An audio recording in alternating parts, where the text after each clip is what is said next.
ఉన్న బంగారాన్ని విడిపించి ఆ రోజు ఆన్లైన్ రేటుకే మేము కొంటాం. Sharma gold company. జల్పల్లిలోని మంచు మనోజ్ ఇంటి దగ్గర హైడ్రామా కొనసాగుతుంది. ఆదివారం మోహన్ బాబు, మంచు మనోజ్‌కు మధ్య గొడవ జరిగిందనేటువంటి వార్త వైరల్ కావడంతోటి, ఆ తర్వాత సాయంత్రము ఆయన హాస్పిటల్‌కి కూడా వెళ్ళడం, నడవడానికి కూడా చాలా ఇబ్బంది పడడం, హాస్పిటల్‌లో వైద్యులు కూడా తనకి ఇంటర్నల్‌గా కొన్ని దెబ్బలు తగిలినట్టుగా నిర్ధారించడం, కొంత రెస్ట్ కూడా తీసుకోవాలంటూ కూడా వైద్యులకు సూచించడంతోని తన పైన భౌతికంగా దాడి జరిగిందనేటువంటి కన్ఫర్మేషన్ అయితే వచ్చింది. బట్ ఆ దాడి ఎవరు చేశారు? ఆహ్, ఇంకా దానికి సంబంధించి అయితే అధికారికంగా వీళ్ళెవరు ప్రకటన చేయట్లేదు. మోహన్ బాబుకు సంబంధించినటువంటి ఒక అనుచరుడు వినయ్ అనేటువంటి వ్యక్తి దాడి చేసినట్టుగా వార్తలొస్తున్నాయి. అదేవిధంగా ఇంకొంతమంది అనుచరులు దాడి చేసినట్టుగా వస్తున్నాయి. బట్ దీనికి సంబంధించి మంచు ఫ్యామిలీ నుంచి కూడా ఇప్పటి వరకు ఎలాంటి క్లారిటీ అయితే ఇవ్వట్లేదు. దాన్ని నేను ఖండించేటువంటి ప్రయత్నం చేసినా ఎలాంటి గొడవలు జరగలేదు మోహన్ బాబుకి, మనోజ్ కన్నప్పటికి. బట్ హాస్పిటల్‌కి వెళ్ళిన తర్వాత సీన్ మారిపోయింది. ఖచ్చితంగా ఆయన మీద దాడి జరిగిందనేటివైతే కన్ఫర్మేషన్ అయింది. ప్రస్తుతం మనం జన్‌పల్లిలోని మనోజ్ ఇంటి దగ్గర ఉన్నాం. ఇక్కడికి గూడా దుబాయ్ నుంచి హుటాహుటిన మంచు విష్ణు చేరుకొని కాసేపట్లోనే ఇక్కడ ఉన్నటువంటి ఇంటికి కూడా వచ్చేటువంటి అవకాశం కనిపిస్తుంది. మరికొంతమంది వెహికల్స్ కూడా వెళ్తున్నాయి. మనోజ్‌కి సంబంధించినటువంటి ప్రైవేట్ సెక్యూరిటీ కూడా లోపల ఉన్నట్టుగా కనపడుతుంది.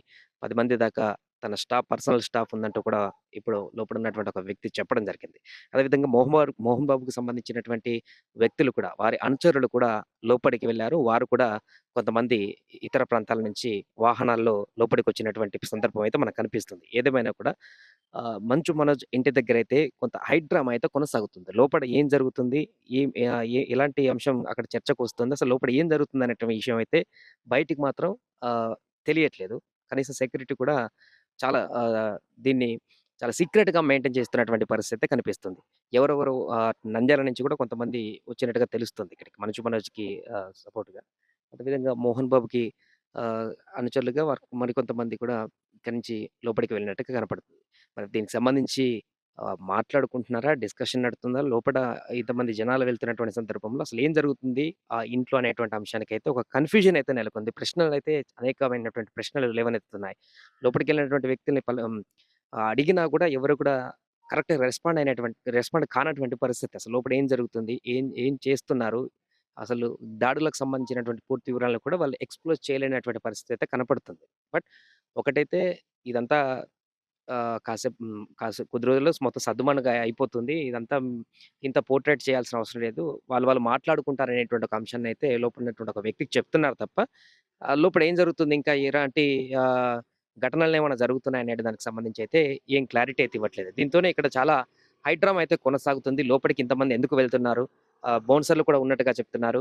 సో, వారందరూ లోపలికి వెళ్లి ఏం చేస్తున్నారు? మోహన్ బాబుకి సంబంధించిన మనుషులు గాని, మనోజ్‌కి సంబంధించినటువంటి వ్యక్తులు గాని కార్‌లలో ఇక్కడికి వస్తున్నటువంటి సందర్భాన్ని కూడా చూస్తున్నాం. వీళ్ళందరూ ఎందుకు ఇక్కడికి చేరుకుంటున్నారనేటువంటి ఒక సందేహం అయితే నెలకొంటుంది. అయితే మంచు విష్ణు వస్తే దీనికి సంబంధించినటువంటి ఒక క్లారిటీ ఏమన్నా వచ్చేటువంటి అవకాశం కనిపిస్తుంది. ఆయన ఆగమేఘాల మీద దుబాయ్ నుంచి హైదరాబాద్‌కు చేరుకున్నారు. నిన్న జరిగినటువంటి ఘటన తర్వాత ఒక్కసారిగా ఆయన కూడా అలర్ట్ అయ్యారు. మంచు విష్ణు ఇక్కడికి వచ్చి జల్పల్లి ఇంట్లోకి వెళ్తే గాని ఈ అంశానికి సంబంధించిన ఇంకేమన్నా క్లారిటీ వచ్చేటువంటి అవకాశం ఉన్నట్టుగా అయితే మనకు కనపడుతుంది. సుమన్ టీవీలో మీ పర్సనల్ అండ్ బిజినెస్ ప్రమోషన్స్ కోసం కింది నెంబర్‌కి కాంటాక్ట్ చేయండి.